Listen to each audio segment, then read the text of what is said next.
अॼुकल्ह मुल्क में बिजलीअ जे वाधू बिलनि जी सूरत-हाल इंतिहाई ख़तरनाक हद ताईं वधी वई आहे। 24 कलाकनि मां 10 खां 18 कलाकनि ताईं बिजली न हुअण बावजूदि हर महीने ॻरा बिल ज़रूर मिलनि था, जंहिंजे करे न रुॻो ग़रीब माण्हू पर विचोले तबिके जे माण्हुनि जो बि जीअण जंजाल थी वियो आहे। अहिड़ी सूरत-हाल में घणे क़दुरु माण्हू जॾहिं बिल घटाइण में नाकाम थी वेंदा आहिनि त उहे अहिड़ो को जुगाड़ ज़रूर कंदा आहिनि जंहिंसां उन्हनि जे बिलनि में थोरो घणो फ़र्क़ु पवंदो आहे। हुकूमतुनि ऐं सियासतदाननि त क़ौम खे रुॻो बिजली बिल जे फ़ी यूनिट में वाधि खां सवाइ ॿियो कुझु नाहे ॾिनो जो उन्हनि में को आसरो या उमेद कजे, पर वरी बि साइंसदाननि जे ॿुधायल हिक तरीक़े सां बिजलीअ जे बिलनि में घटिताई आणे सघिजे थी। स्टैनफोर्ड यूनिवर्सिटी जे साइंसदाननि रंगनि जो हिकु अहिड़ो क़िस्म तयारु कयो आहे जेको एयर कंडीशनर्स ऐं हीटर वांगुरु कमु करे थो। साइंसदाननि जो चवणु आहे त जेकॾहिं उनखे सही नमूने इस्तेमालु कजे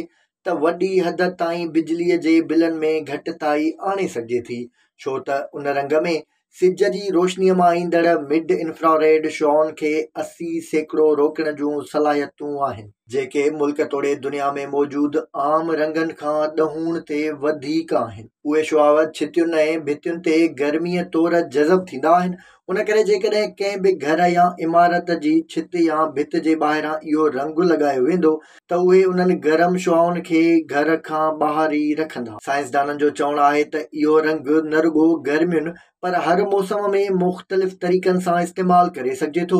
जेको सावण में घर खे एतिरो थधो रखंदो जो गर्मी ख़तमु करण लाइ एसियुनि ऐं ॿियनि थधियुनि शयुनि जी ज़रूरत घणी घटिजी वेंदी, जॾहिं त सियारे जी मौसम में घरनि खे गरम करण लाइ बि इहो तमामु घणो मददगार साबित थींदो। माहिरनि जो चवणु आहे त इन रंग जी मदद सां घर खे थधो करण वारी घुर्बल तवानाईअ में 21% घटिताई आई आहे, जॾहिं त घर खे गरम करण लाइ घुर्बल तवानाईअ में 36% ताईं घटिताई आणे सघिजे थी। जेकॾहिं इहो रंग मार्केट सतह ताईं जल्दी अचे थो ऐं पाकिस्तान में बि तकिड़े ऐं सवलाईअ सां मिली वञे थो त इहो हाणोकी मुल्की सूरत हाल में इंतिहाई काराइतो साबित थींदो।